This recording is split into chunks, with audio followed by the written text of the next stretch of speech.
Hukmdorim, mendan qarzingiz bor. Sizdan nega qarz so'raganman? Hukmdorim, men savdo sotiq bilan shug'ullanardim. Xonavayron bo'ldim. Bu o'zimgacha qarzga botdim. Har kuni tunda uxlashdan avval Allohga duo qilaman. O'g'lim, hukmdorimiz qarz qayerdan kelganini so'rayaptilar. Aytganimdek, har kecha yotishdan avval Allohga duo qilaman. Kecha tunda tushimda Hazrati Payg'ambar alayhissalatu vassalam afandimizni ko'rdim. Sallallohu alayhi vasallam.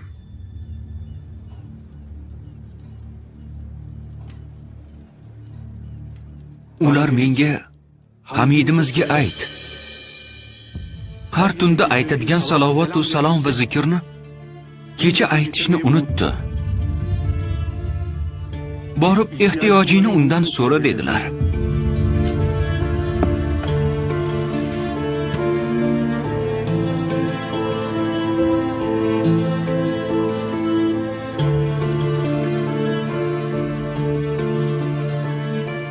Nima dedilar?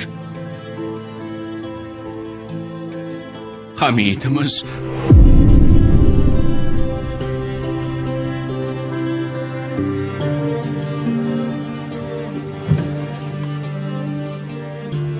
Oling birodar.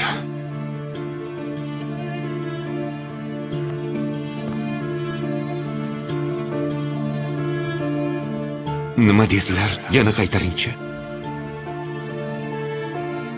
Hamidimiz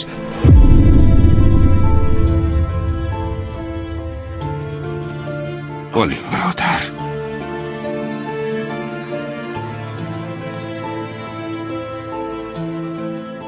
Nima dedilar? Yana bir marta ayting. Hazrati Payg'ambarimiz tushimda menga Hamidimizga ayt.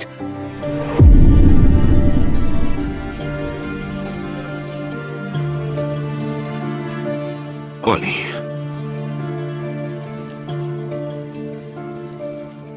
Yana bir qaytaring birodar. Hamidimiz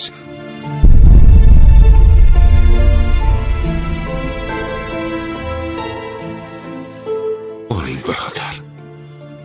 O'g'lim, shuncha olganingiz yetmaydimi?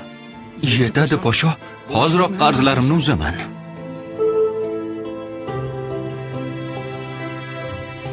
Salomat bo'ling.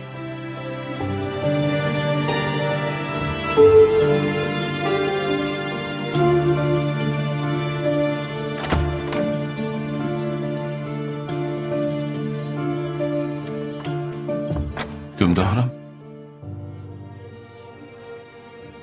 sal qolsa bor budingizni olib ketardi.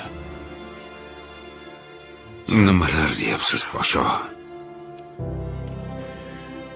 Vallohi billahi butun boyligimni, saltanatimni so'rasa ham berardim. Kecha tunda ishladik podsho. Ish joyida uxlab qolibmiz. Salovatni unutibmiz. Ayb ish qildik podsho. Alloh afv etsin.